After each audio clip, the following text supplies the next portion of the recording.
ouvre une nouvelle page. Une nouvelle heure, 7 heures, une nouvelle approche et une nouvelle dynamique. Désormais à 7 heures, de lundi à vendredi, au-delà de la revue, les textes, les contextes et les prétextes pour ensemble informer et faire comprendre l'information.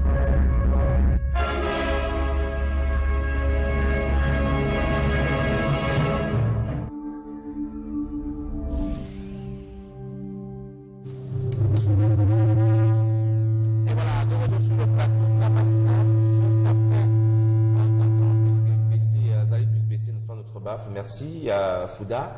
On va retrouver Jean-Jacques pour la revue de presse de ce matin. Monsieur, bonjour. Le réveil aura été? Bonjour Byron, bonjour Sidoine Moncam. Le réveil, je ne sais pas si c'est bercé ou perturbé par la pluie. Toujours est-il qu'on est là et notre entrée se fait plutôt en fanfare. Vous avez quand même vu les effets sonores. Je crois que pour les lèvres, c'est perturbé. C'est pour les lèvres qui est bercé par la pluie. Les lèvres, un peu perturbé. On a dû faire 2 essais de sortie. Ouais. On a dû changer de véhicule entre guillemets parce que. Et quand tu sors au premier essai, quand tu sors d'abord comme ça. Je sens qu'il n'y a pas moyen. D'accord. En tout cas, on va tout d'abord aller avec la revue de presse de ce matin et on commence par le quotidien à capitaux publics, Cameroun Tribune. Et Cameroun Tribune qui salue tous les efforts qui sont faits par le Cameroun et les partenaires dans le cadre de la prise en charge des nombreux réfugiés qui se trouvent actuellement sur le sol camerounais. Les déplacés également qui sont aux petits soins, indique le quotidien à capitaux publics, aux petits soins grâce au concours des pouvoirs publics, mais également à des partenaires. Témoignages effectués par l'autorité préfectorale également dans les colonnes de Cameroun Tribune ce matin pour dire ce qui est exactement fait pour prendre en charge des nombreux déplacés qui sont dans notre pays. D'ailleurs, les témoignages venant des structures compétentes et agréées sont proposés par le quotidien Cameroun Tribune ce matin pour davantage comprendre ce qui est fait, ce qui accompagne justement cette prise en charge des personnes déplacées dans notre pays. La grande une de Cameroun Tribune cependant est consacrée à l'information dans le cadre des grandes définitions, les travaux du côté de la capitale économique du Cameroun, Douala, les pénétrantes Est et Ouest, mais également le second pont sur le Vouri, et le train circule déjà sur le second pont sur le Vouri. Le constat a été fait par le ministre des Travaux publics Emmanuel Nganou Messi qui a séjourné à Douala hier pour visiter justement tous ces différents chantiers et vivre justement cet événement qui marque également un pas de plus dans la réalisation de cet ouvrage, le second pont sur le Vouri. Et le train qui circule, indique notre confrère, qui propose également les différentes de réalisation. La pénétrante Est qui attend quasiment déjà l'inauguration, la pénétrante Ouest où les travaux ont sérieusement évolué, mais le constat global fait également ressortir les cas de vandalisme qui perturbent également la mise en état et l'évolution normale de ces différents chantiers. Toujours est-il que Cameroun Tribune et les autres observateurs qui ont accompagné Emmanuel Nganou Messi à Douala saluent justement cette réalisation qui est de plus en plus concrète. Et parlant des grands chantiers, la nouvelle vision constate justement que le Cameroun est en mode accélération face à la demande sociale de plus en plus croissante et un président de la République de plus en plus pressé. Les administrations camerounaises mettent les bouchées doubles pour atteindre les objectifs qui leur sont assignés. Toutes choses qui font du Cameroun aujourd'hui un pays en grand chantier et en mode accéléré ou accélération, peut-on lire avec la nouvelle vision qui est dans les kiosques ce matin. Il est donc question pour le Cameroun aujourd'hui d'actionner ce qu'on appelle question de temps. Le temps presse et on doit pouvoir aboutir à ces différentes réalisations 7 ans après la formulation de la vision qui projette son économie parmi celles émergentes à l'horizon 2035. Le Cameroun reste en quête d'un souffle nouveau dans la mise en œuvre des réformes, des chantiers devant garantir l'atteinte des objectifs socio-économiques ambitieux qui ont été formulés par les autorités du pays. Où en est-on exactement avec ces différents chantiers et les projets naissants dans notre pays, les projets routiers considérés comme marquant un tournant décisif avec la qualité et la quantité. On parle également des avancées des routes également qui n'étaient pas forcément annoncées, soit et ce, Hawaï par exemple, autant de chantiers parcourus par la nouvelle vision qui est dans les kiosques ce matin et qui s'intéresse également à ce train de vie de l'État. Le débat est à nouveau ouvert. La circulaire qui prépare le budget 2018 insiste sur cette nécessité et on parle même tout simplement de cette urgence. Mais la question soulevée par la nouvelle vision ce matin est tout à fait claire. Et si on le réduisait dans le cadre de la réduction du train de vie de l'État, si on pensait plutôt au nombre de ministères, parce qu'étant assez pléthorique dans notre pays, et si on réduisait aussi le nombre de ministères pour résoudre justement cette équation de la réduction du train de vie de l'État, propose la nouvelle vision Vision qui est dans les kiosques ce matin. Camé Presse parle malheureusement des points faibles dans le cadre de l'exécution des budgets au Cameroun. Le point faible étant celui qui revient aux municipalités et particulièrement les mairies qui sont pour la plupart gérées par le Rassemblement démocratique du peuple camerounais. Le journal de Justin Blaise Akono qui est dans les kiosques ce matin. Camé Presse Économie parle justement des maires RDPC accusés de saper les efforts du gouvernement. C'est la petite une choisie par le journal ce matin. Plusieurs actions ont été menées, arrêtées,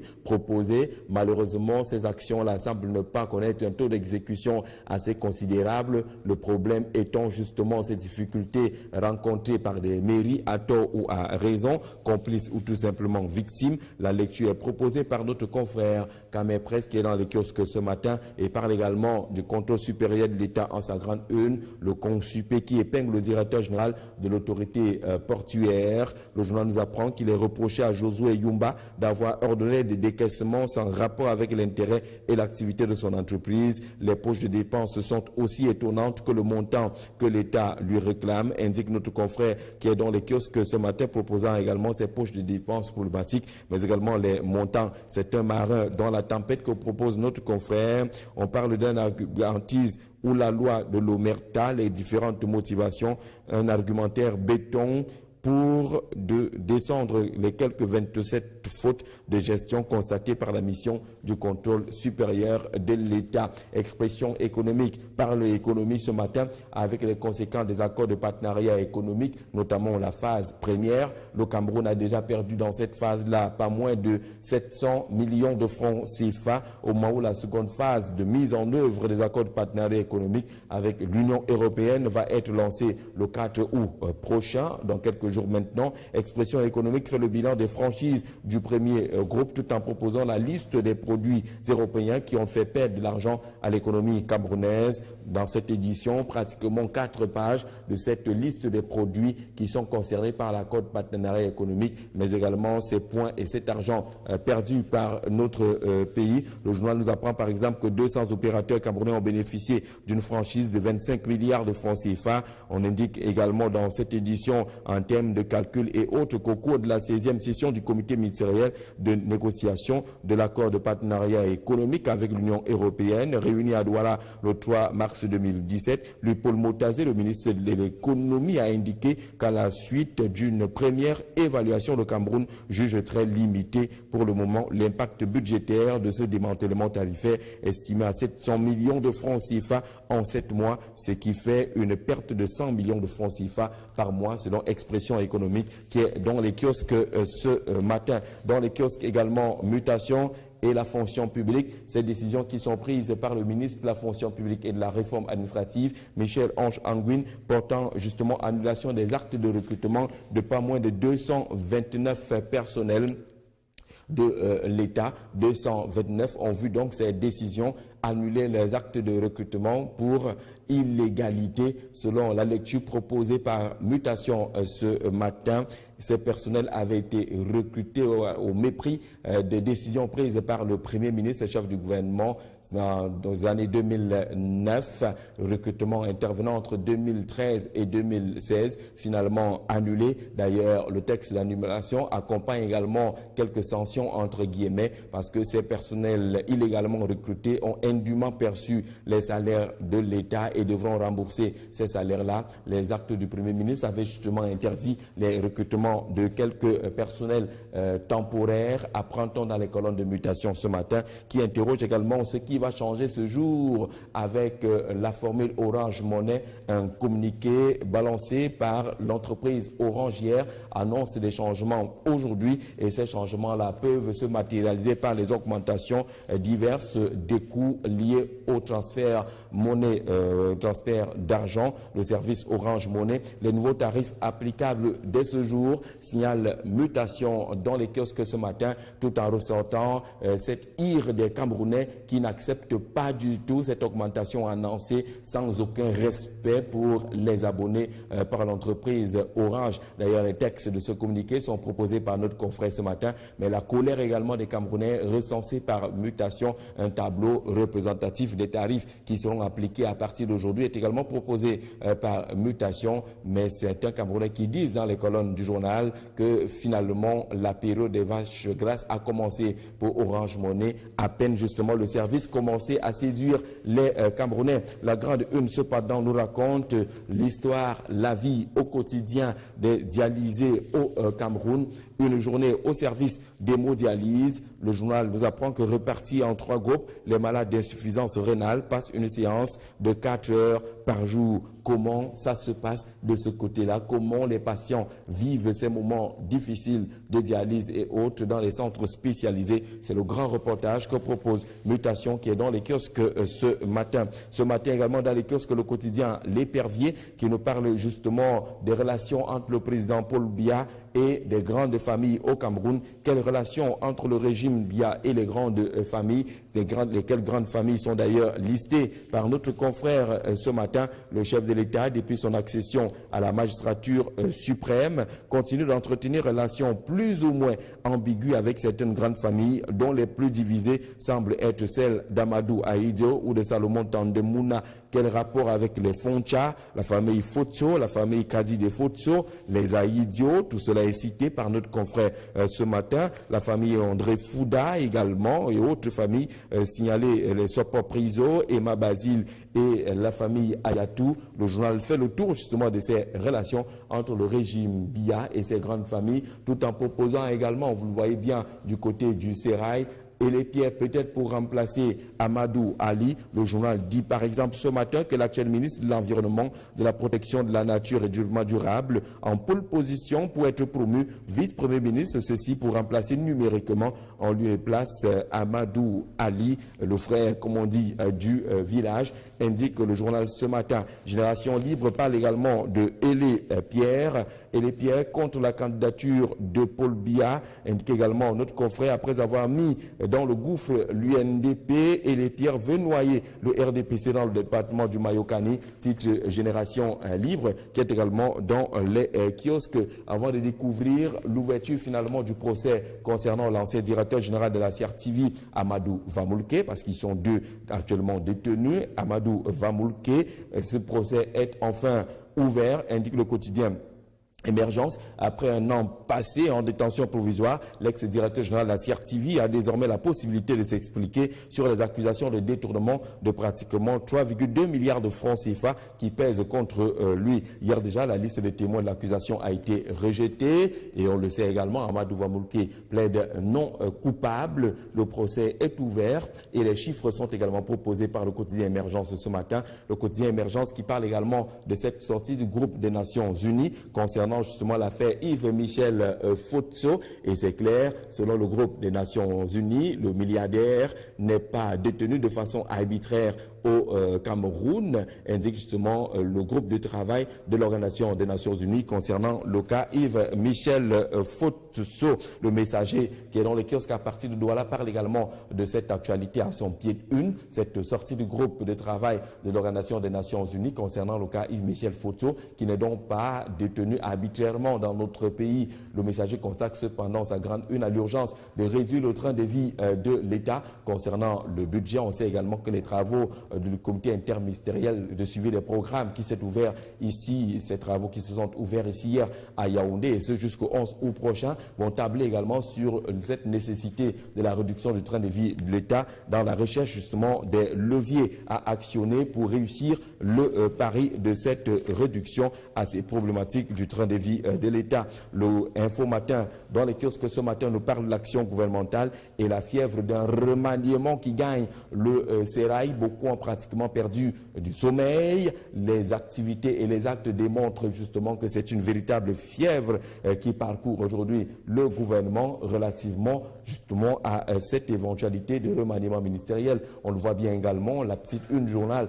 parle de manipulation à Belinga dans le viseur des vengeurs masqués, indique également notre confrère qui signale aussi cette mise en place d'une nouvelle plateforme de discussion dans le cadre de la gestion des droits d'auteur de l'art musical au Cameroun, décision prise par le ministre des Arts et de la Culture, le professeur Narcisse Moilet Kombi. À lire également le bilan de la dernière conférence des gouverneurs de région, c'est le détective le Patrick Chua qui en parle ce matin, et les orientations qui ont été données par René Emmanuel Sadi, le ministre de l'administration territoriale et la décentralisation. Des instructions de René Emmanuel Sadi au gouverneur sont rappelées justement dans les colonnes de ce journal ce matin. Et concernant justement les activités territoriales au niveau des collectivités territoriales décentralisées, Refelacam a justement vient en aide aux mairies en soutenant les mairies qui sont conduites aujourd'hui par des femmes. La France octroie 328 millions de francs CFA aux femmes mères.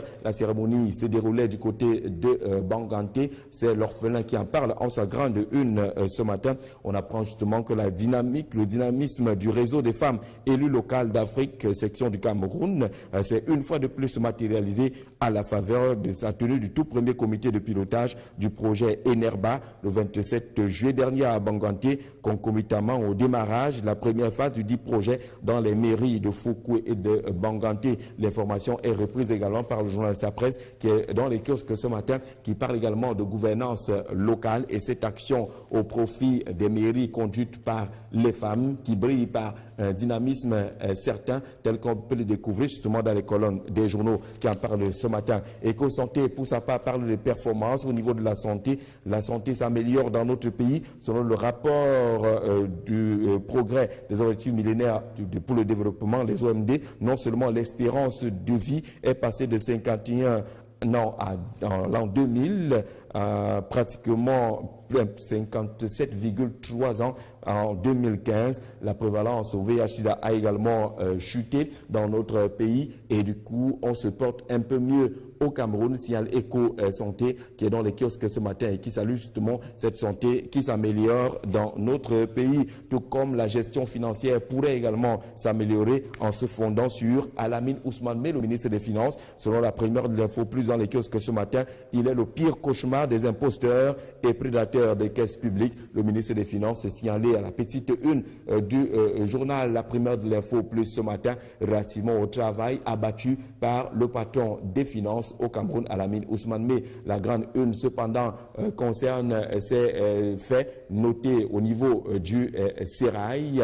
On le dit avec le journal ce matin, les proches du président sont menacés, notamment un fidèle du chef de l'État pratiquement menacé de mort. La photographie est expressive, on le dit également, et le journal semble se lâcher en disant par exemple ce matin, laissez les hommes du chef de l'État tranquilles, chaque chose à son temps, nul ne peut dire non à la volonté de Dieu, conclut la Première de l'Info. Et puis le deuil national de 2 jours décrété par le chef de l'État est à la grande une de Hot News qui est dans les kiosques ce matin. Les Camerounais apprécient le grand geste du réconfort et de compassion du président de la République. Nous propose Hot News qui se souvient justement de ces 2 jours de deuil national, vendredi et samedi dernier, accompagné par les réactions des Camerounais qui saluent en tout cas l'initiative prise par le chef de l'État pour rendre hommage aux victimes du naufrage du Moudemba, et ces médailles également et ces décorations qui ont été décidées par le président de la République avec la grande cérémonie qui s'est tenue du côté de Douala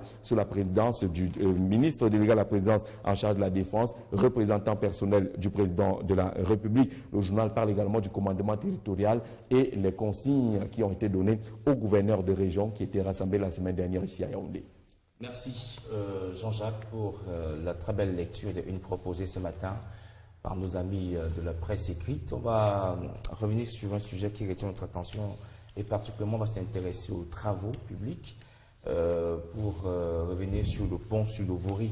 Une très belle avancée quand même, d'après un journal ce matin. Oui, le taux de réalisation est suffisamment intéressant. On est à plus de 80%. Le train qui a été testé hier montre justement comment la fluidité sera installée sur cet ouvrage dont la première pose avait été posée par le chef de l'État, la première pierre avait été posée par le chef de l'État en personne. C'est dire justement qu'on est en train d'aller vers la fin de cette réalisation et d'ailleurs les délais semblent être respectés de ce côté-là. Les entreprises qui se sont mobilisées ont effectué un travail de qualité selon les propos des responsables qui sont descendus sur le terrain. Mais on note également dans cette approche de la capitale économique du Cameroun qui est en plein chantier, la pénétrante Est est pratiquement achevée aujourd'hui et attendrait éventuellement une inauguration. La pénétrante Ouest a également évolué, plus de 80% de taux de réalisation, comme aura constaté Emmanuel Nganou-Djumessi sur le terrain, ce qui veut dire que Douala va certainement un peu mieux circuler. Douala a besoin de circuler parce que par le passé, justement, la capitale économique était un véritable goulot d'étranglement. Vous imaginez, et le disaient souvent les responsables du groupement interpatronal du Cameroun, lorsque vous produisez à Bonabéry pour satisfaire le marché qui se trouve à Akwa, le pont du Vourissel pour le traverser, vous prenez pratiquement 4 heures de temps. Et donc, on n'était pas en mesure d'être compétitif. On ne pouvait pas satisfaire la demande à cause justement de ces problèmes de circulation dans la capitale économique du Cameroun. Quelque chose de fondamental va changer. C'est une approche qu'il va falloir améliorer parce que pour atteindre les niveaux considérables de compétitivité, il faut aller au-delà de 1 ou de 2 ponts au niveau du Vouri. Il faut aller au-delà des pénétrantes Est et Ouest. Pensez également aux périphériques parce que justement la capitale économique souffre de l'absence des périphériques. Tout le monde passe en plein centre urbain et on sait justement que Douala est une zone non seulement de transit mais c'est la porte d'entrée également la plus grande du Cameroun, que ce soit par la voie aérienne ou par la voie maritime, et donc il faut maximiser les moyens de communication pour fluidifier la circulation dans la capitale économique du Cameroun. Je pense que les premiers points sont considérables, les premiers pas sont en train d'être marqués, on peut aller un peu plus loin, le Cameroun se doit d'être un peu plus ambitieux, mais le problème, Pi Byron, c'est le vandalisme. Le ministre des Travaux publics l'a encore constaté hier. À la pénétrante Est, malheureusement, les infrastructures qui ont été installées là-bas commencent à subir l'impact du vandalisme dans la capitale économique du Cameroun. C'est bien difficile justement de faire une chose et d'en détruire le lendemain. Le problème aujourd'hui, c'est que les Camerounais n'ont pas le souci de garder avec, j'allais dire, de façon précieuse les acquis. La préservation des acquis est essentielle. Pour évoluer, il ne faut jamais revenir au point zéro. Si on a quand même acquis le premier pas, il faut qu'on protège ce qui a été fait dans ce premier pas-là pour aller un peu plus loin, partir du premier pas et espérer faire le deuxième, le troisième ou le quatrième pas. Mais si on observe, comme à la pénétrante Est, au lieu dit village, que justement il n'y a aucun respect par rapport aux infrastructures qui ont été aménagées. Ailleurs, ces choses sont protégées par tout le monde. Il n'est pas possible de voir dans certains pays des gens procéder à des actes de vandalisme à ciel ouvert, comme ça se passe dans la capitale économique du Cameroun. Vous installez un lampadaire, le lendemain il est décroché, vous installez un fil électrique, le lendemain il est décroché, on vous dit que les câbles sont utilisés pour la fabrication des faux bijoux qu'on nous vend à 100 francs, à 125 francs dans les différentes villes et qu'on ne se demande toujours pas où prennent-ils la matière première qu'ils utilisent pour fabriquer ces faux bijoux-là. Eh bien, ce sont nos fils électriques qui sont fondus, qui sont utilisés et naturellement par les vandales et ceux qui pensent justement qu'ils doivent se faire eux-mêmes les moyens nécessaires. On ne mettra jamais un policier sous chaque poteau électrique pour surveiller les lampadaires. Ce n'est pas possible du tout. Le Camerounais lui-même doit être le premier policier des réalisations de son pays. Merci Jean-Jacques. On apprend également ce matin dans les journaux qu'on a de nouveaux tarifs applicables dans les services Orange Money. Un changement brusque, on va le dire comme ça, alors que de nombreux clients commençaient à apprécier ces nombreux services-là. C'est un peu comme diraient certains, l'appétit vient en mangeant. Orange semble avoir pris goût, parce que le service aujourd'hui est très couru. Tout le monde va vers Orange Money et tous les services qui ressemblent à la même technologie. Et du coup, on pense justement qu'il faut gagner plus. Oui. Et très rapidement, il faut se faire beaucoup d'argent. C'est un peu ce qu'on peut expliquer lorsqu'on parcourt le communiqué, si vous l'avez reçu, par SMS. J'estime également que c'est un manque de respect à l'endroit des consommateurs. Le communiqué, je vais le lire. Chers clients, à partir du 1er août, c'est-à-dire aujourd'hui, les tarifs Orange Money évoluent mais restent inégalés. Orange vous remercie de votre fidélité. Point barre. Voilà ce que Orange dit à nous. Et par SMS. Ses chers clients et par SMS. Les prix vont évoluer à partir d'aujourd'hui. Le message date d'hier. C'est-à-dire que vous n'avez même pas une période de préparation. Vous n'avez même pas une sorte de préavis. Il n'y a même pas une préparation psychologique qui vous indique, attention, à partir de telle période, on va procéder peut-être à l'augmentation des prix. Les entreprises qui respectent leurs consommateurs commencent par poser des actes qui préparent l'esprit des uns et des autres. On ne leur apprendra rien en matière de communication. Ils s'y connaissent et ils ont des spécialistes en matière de communication là-bas. Mais j'estime qu'il y a quand même eu beaucoup de légèreté dans la conduite de cet événement. Et du coup, on vous dit que les prix évoluent. L'évolution peut être vers l'avant ou vers l'arrière. Hein, on ne vous dit pas qu'il y a augmentation parce qu'ils ont eu peur peut-être du mot. On dit que les prix vont augmenter et du coup, sans autre forme de politesse, on vous remercie quand même pour votre fidélité. C'est-à-dire que vous vouliez ou pas, vous allez consommer cette affaire-là avec les prix qui vont... Il n'est pas explicite, il est laconique, il est froid, il est méprisant, ce genre de message. Il est méprisant. Nous sommes tous des consommateurs depuis, j'allais dire, Mobilis, des produits d'Orange. Nous avons marqué une certaine fidélité. Nos abonnements, à l'époque, coûtaient 25 000. Nous sommes restés fidèles. Mais je pense que cette fidélité-là appelle quand même un certain respect, une certaine approche vis-à-vis des consommateurs qui ont salué quand même l'initiative. La mise en place de ce service de transfert d'argent a été bien appréciée par les Camerounais. Mais comme on l'a dit, l'appétit vient en mangeant.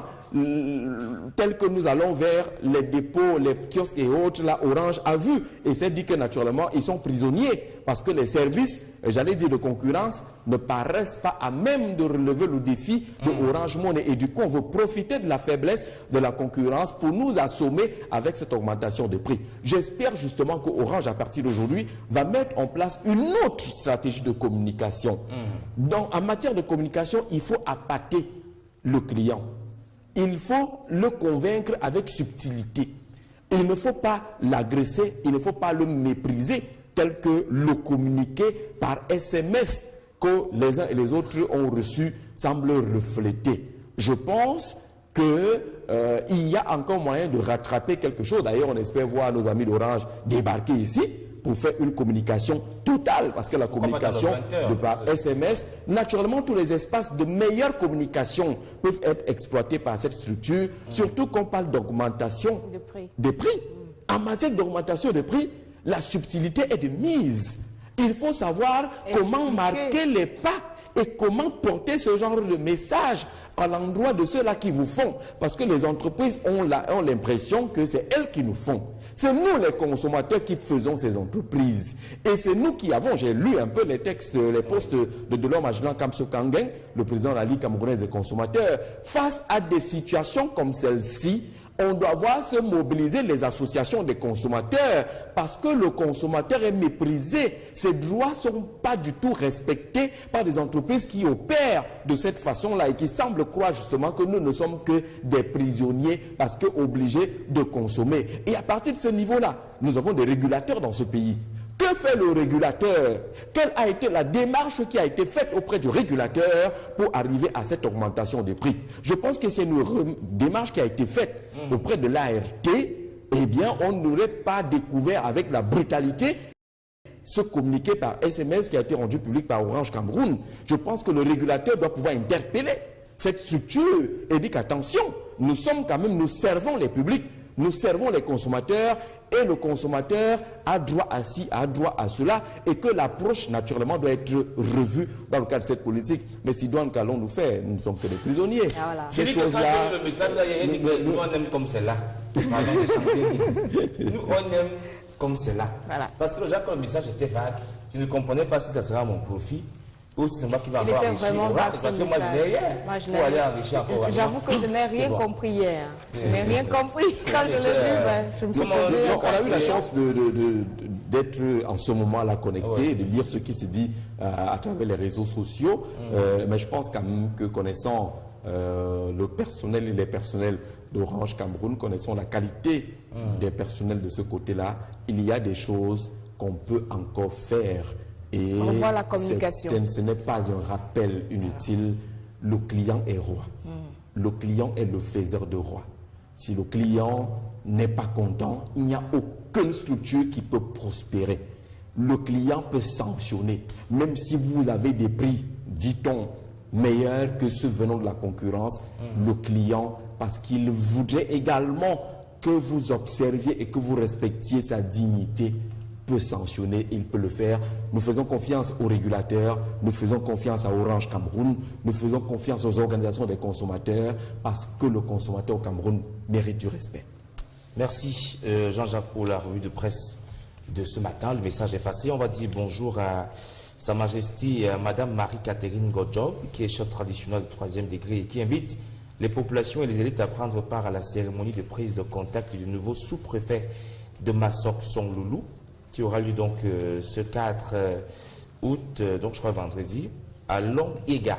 Voilà, donc les élites de ce côté-là sont priées d'aller assister et d'aller accueillir le nouveau sous-préfet. Voilà. On va également souhaiter bien de choses à la communauté béninoise au Cameroun, puisque ce jour, ce 1er août, voilà, se célèbre donc la fête nationale de la communauté béninoise. Elle marque donc l'indépendance du Bénin. Bonne fête à toute la communauté béninoise. Monsieur, vous disiez que ce matin, en sortant, vous faisiez quoi? Vous savez, avant, on faisait des essais. Quand on était tout petit, et quand on voulait faire le truc à la corde, là, parfois on faisait comme ça, là. Des essais. Donc, c'est genre d'essais que vous faisiez ce matin, vous voulez sortir la pluie ou toujours... C'est vrai qu'il y a quand même une semaine importante qui démarre aujourd'hui, la semaine consacrée à l'allaitement maternel. Jean-Jacques, vous voulez dire un mot là-dessus? Ben, je suis un défenseur ardent de l'allaitement maternel. Je pense aujourd'hui qu'il n'y a même pas débat autour de cette question. Pour ceux qui connaissent la valeur du lait maternel, il n'y a pas débat. Mais vous savez également que nous sommes un monde qui connaît des problèmes aujourd'hui. L'allaitement maternel, d'accord, mais les examens d'abord. Parce que justement, il faut protéger la progéniture. Chacun devrait pouvoir connaître au moins son statut sérologique. Il faut le faire aujourd'hui. On n'a pas le choix lorsque on est enceinte déjà pour savoir si au moment de l'allaitement maternel, on ne devrait pas avoir des problèmes. Donc je défends fortement l'allaitement maternel, mais tout en demandant aux femmes enceintes aujourd'hui de bénéficier de ces examens qui sont gracieusement proposés au Cameroun pour protéger le bébé qui Toi, tu as va tété naître. jusqu'à quel âge? Ben, je ne sais pas jusqu'à quelle heure j'ai tété, jusqu'à quel âge, mais je pense qu'on ne m'a pas chassé très tôt. Tu es comme moi alors. Moi jusqu'à 4 ans. Il paraît qu'à l'époque, les mamans ne se débarrassaient pas très vite des enfants. Non, l'enfant partait jouer. Il revenait d'abord se ravitailler. Le lait de maman. Et il repartait. Elle dit que si l'habitude siffle la mi-temps, il court d'abord. Vous savez comment il était très costaud quand il était tout petit, parce qu'il était assez longtemps. Non, on ne nous a pas chassé tôt. Ce n'est plus le cas aujourd'hui, hein, Jean. Non, maintenant là, l'enfant est de l'autre côté. C'est le père qui chasse. Après 3 mois, Le père qui dit qu'il faut sauver l'enfant. Il faut sauver l'enfant là. C'est bien dit, il faut sauver l'enfant parce qu'il veut récupérer ses choses. Monsieur, bonne journée à vous. Revenez-nous demain pour notre revue de presse. Mais déjà, pour ce soir, rendez-vous avec le 20h. Absolument.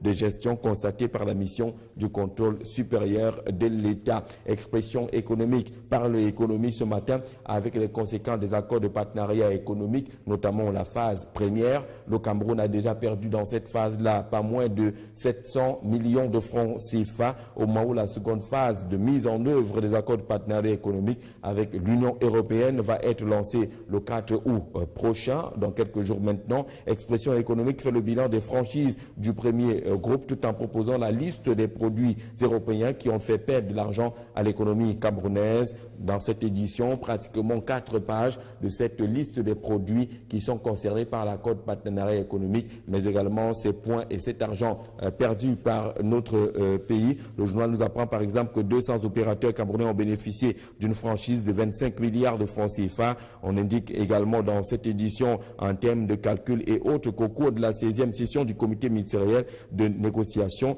de l'accord de partenariat économique avec l'Union européenne, réuni à Douala le 3 mars 2017. Paul Motazé, le ministre de l'économie, a indiqué qu'à la suite d'une première évaluation, le Cameroun juge très limité pour le moment l'impact budgétaire de ce démantèlement tarifaire estimé à 700 millions de francs CFA en 7 mois, ce qui fait une perte de 100 millions de francs CFA par mois, selon Expression économique, qui est dans les kiosques ce matin. Dans les kiosques également, mutation et la fonction publique. Ces décisions qui sont prises par le ministre de la fonction publique et de la réforme administrative, Michel Ange Anguin, portant justement annulation des actes de recrutement de pas moins de 229 personnels de l'État. 229 ont vu donc ces décisions annuler les actes de recrutement pour illégalité. Selon la lecture proposée par Mutation ce matin, ces personnels avaient été recrutés au mépris des décisions prises par le Premier ministre et chef du gouvernement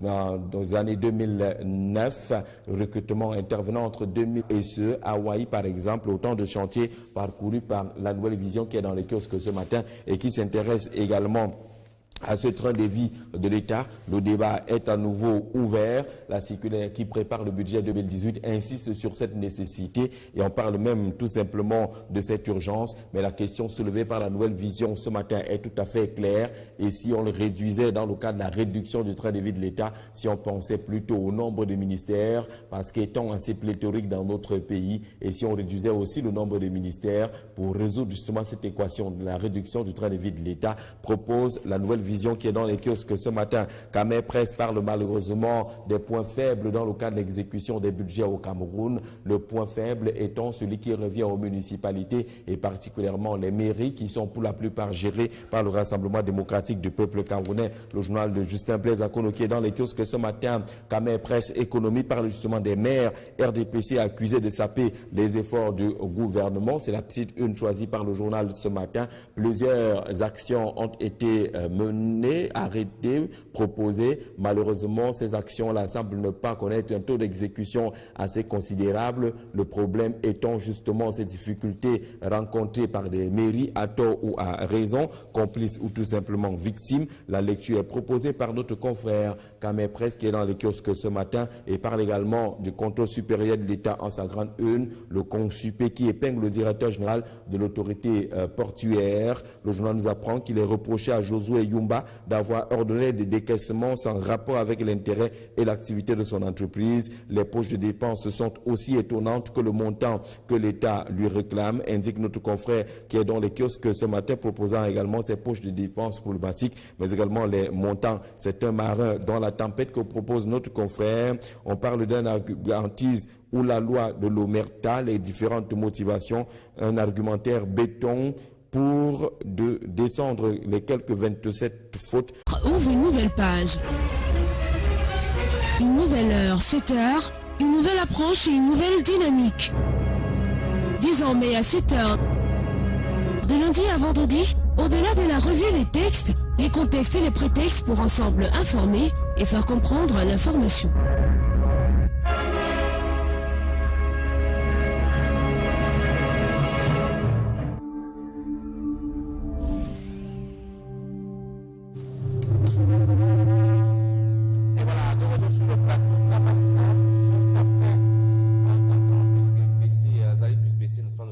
Merci à Fouda. On va retrouver Jean-Jacques pour la revue de presse de ce matin. Monsieur, bonjour. Le réveil aura été? Bonjour Byron, bonjour Sidoine Moncam. Le réveil, je ne sais pas si c'est bercé ou perturbé par la pluie. Toujours est-il qu'on est là et notre entrée se fait plutôt en fanfare. Vous avez quand même vu les effets sonores. Je crois que pour les lèvres, c'est perturbé. C'est pour les lèvres qui est bercé. Voilà, un peu perturbé. On a dû faire 2 essais de sortie. On a dû changer de véhicule entre guillemets parce que. Et quand tu sors au premier, c'est d'abord comme ça. Je sens qu'il n'y a pas moyen. D'accord. En tout cas, on va tout d'abord aller avec la revue de presse de ce matin. Et on commence par le quotidien à capitaux publics, Cameroun Tribune. Et Cameroun Tribune qui salue tous les efforts qui sont faits par le Cameroun et les partenaires dans le cadre de la prise en charge des nombreux réfugiés qui se trouvent actuellement sur le sol camerounais. Les déplacés également qui sont aux petits soins, indique le quotidien à capitaux publics, aux petits soins grâce au concours des pouvoirs publics, mais également des partenaires. Témoignages effectués par l'autorité préfectorale également dans les colonnes de Cameroun Tribune ce matin pour dire ce qui est exactement fait pour prendre en charge des nombreux déplacés qui sont dans notre pays. D'ailleurs, les témoignages venant des structures compétentes et agréées sont proposés par le quotidien Cameroun Tribune ce matin pour davantage comprendre ce qui est fait, ce qui accompagne justement cette prise en charge des personnes déplacées dans notre pays. La grande une de Cameroun Tribune cependant est consacrée à l'information dans le cadre des grandes définitions, les travaux du côté de la capitale économique du Cameroun, Douala, les pénétrantes Est et Ouest, mais également le second pont sur le Vouri, et le train circule déjà sur le second pont sur le Vouri. Le constat a été fait par le ministre des Travaux publics Emmanuel Nganou Messi qui a séjourné à Douala hier pour visiter justement tous ces différents chantiers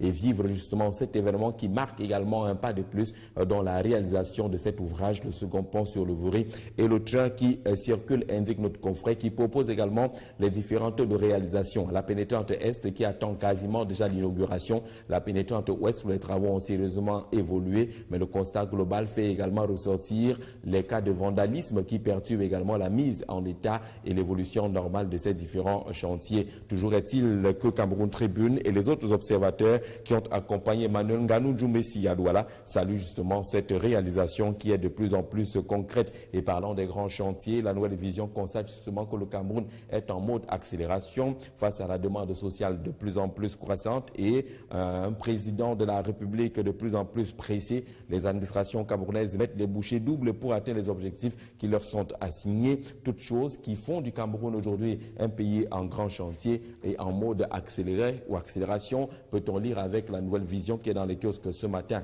Il est donc question pour le Cameroun aujourd'hui d'actionner ce qu'on appelle question de temps. Le temps presse et on doit pouvoir aboutir à ces différentes réalisations 7 ans après la formulation de la vision qui projette son économie parmi celles émergentes à l'horizon 2035. Le Cameroun reste en quête d'un souffle nouveau dans la mise en œuvre des réformes, des chantiers devant garantir l'atteinte des objectifs socio-économiques ambitieux qui ont été formulés par les autorités du pays. Où en est-on exactement avec ces différents chantiers et les projets naissants dans notre pays, les projets routiers considérés comme marquant un tournant décisif avec la qualité et la quantité. On parle également des avancées des routes également qui n'étaient pas forcément annoncées, soit 2013 et 2016 finalement annulées. D'ailleurs, le texte d'annulation accompagne également quelques sanctions entre guillemets parce que ces personnels illégalement recrutés ont indûment perçu les salaires de l'État et devront rembourser ces salaires-là. Les actes du Premier ministre avaient justement interdit les recrutements de quelques personnels temporaires, apprend-on dans les colonnes de mutation ce matin, qui interroge également ce qui va changer ce jour avec la formule Orange Money. Un communiqué balancé par l'entreprise Orange hier annonce des changements aujourd'hui et ces changements-là peuvent se matérialiser par les augmentations diverses des coûts liés au transfert monnaie, transfert d'argent, le service Orange Money. Les nouveaux tarifs applicables dès ce jour signalent mutation dans les kiosques ce matin, tout en ressortant cette ire des Camerounais qui n'acceptent pas du tout cette augmentation annoncée sans aucun respect pour les abonnés par l'entreprise Orange. D'ailleurs, les textes de ce communiqué sont proposés par notre confrère ce matin, mais la colère également des Camerounais recensée par mutation, un tableau représentatif des tarifs qui seront appliqués à partir d'aujourd'hui est également proposé par mutation, mais certains Camerounais qui disent dans les colonnes du journal que finalement la période des vaches grasses a commencé